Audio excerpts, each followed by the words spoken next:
નમસ્કાર મિત્રો, સ્વાગત છે બધા મિત્રોનો અમારી યુટ્યુબ ચેનલમાં। હું છું આપનો મિત્ર ભાવિક વઘાસિયા। તો મિત્રો, ખાસ કરીને આ વિડીયોના માધ્યમથી આપણે વાત કરવાની છે ગુજરાત રાજ્યમાં માવઠાનો ખતરો દેખાઈ રહ્યો છે, તો કયા વિસ્તારમાં હાલની અપડેટ મુજબ વરસાદની સંભાવના દેખાઈ રહી છે, મતલબ કે વધુ સંભાવના દેખાઈ રહી છે, તે વિશેની માહિતી આ વિડીયોમાં જાણીએ તે પહેલા જે પણ મિત્રો નવા છે તે ચેનલને સબસ્ક્રાઇબ કરી લેજો। તો મિત્રો, ખાસ કરીને દિવસનું જે તાપમાન છે તેમાં નોંધપાત્ર રીતે ઘટાડા તરફી માહોલ જોવા મળ્યો, જેને કારણે જે એક પ્રકારે તીવ્ર તાપનો અનુભવ થતો હતો તેમાં આંશિક રીતે આપણને થોડી રાહત મળી છે। ત્યારે ગુજરાતના ભાગોમાં માવઠારૂપી વરસાદનો ખતરો જોવા મળી રહ્યો છે। જોકે પાછલી અપડેટ હતી તેના કરતા જે નવી અપડેટ આવી છે તેમાં જે માવઠાની તીવ્રતા છે તેમાં નોંધપાત્ર રીતે ઘટાડો થાય તે પ્રકારની શક્યતાઓ દેખાઈ રહી છે। એટલે આપણે આશા પણ એવી રાખીએ કે ખાસ કોઈ મોટું માવઠું ના થાય અને ખેડૂત મિત્રોને કોઈ પણ પ્રકારનું નુકસાન સહન કરવાનો વારો ના આવે।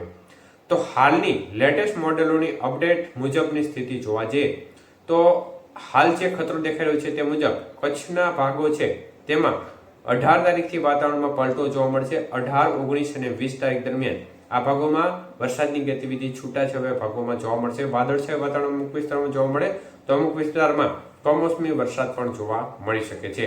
વધુ સંભાવના 19 તારીખે રહેશે। તો સૌરાષ્ટ્રના ભાગોની વાત કરીએ તો સૌરાષ્ટ્રના ભાગોમાં ખાસ કરીને પશ્ચિમ સૌરાષ્ટ્ર અને ઉત્તર સૌરાષ્ટ્રના ભાગો છે તેમાં થોડી વધુ અસર રહે જો માવઠું થાય તો, અને હજી પણ જો તીવ્રતા ઘટે તો આપણે સૌરાષ્ટ્રના ભાગો છે તેમાં હજી પણ રાહત મળી શકે છે।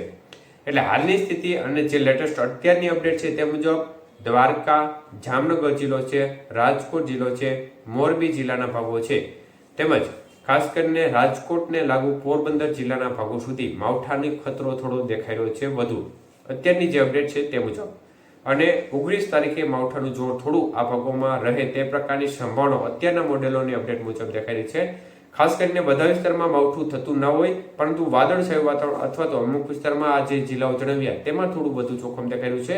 અન્ય જે ભાગો છે સૌરાષ્ટ્રના તેમાં જોખમ થોડું ઓછું દેખાયું છે। ઉત્તર ગુજરાતના ભાગોમાં પણ જોખમ દેખાઈ રહ્યું છે, જેમાં ખાસ કરીને પાટણ, રાધનપુર, બનાસકાંઠા, સાબરકાંઠા, ડીસા સહિતના ભાગો છે તેમાં પણ વાદળછાયા વાતાવરણ વચ્ચે વરસાદની ગતિવિધિ અમુક વિસ્તારમાં જોવા મળી શકે છે।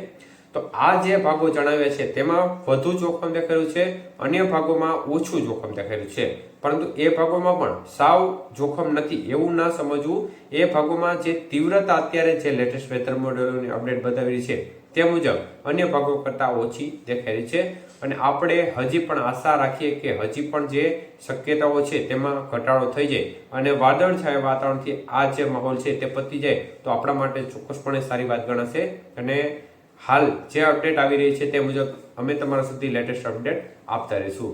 તો આ મુજબ અત્યારની શક્યતાઓ ગણી અને તમારા ખેતી કાર્યો ચાલુ રાખવા, કોઈ પણ પ્રકારનો ખેતરમાં ખુલ્લો પાક પડેલો હોય તો યોગ્ય જગ્યાએ પહોંચતો કરી દેવો અથવા તો કોઈ ઢાંકવાની સગવડ રાખવી, જેથી કરીને જો માવઠું થાય તો આ સંજોગોમાં આપણે કોઈ પણ પ્રકારનું નુકસાન ખેડૂત મિત્રોને સહન કરવાનો વારો ના આવે। આભાર।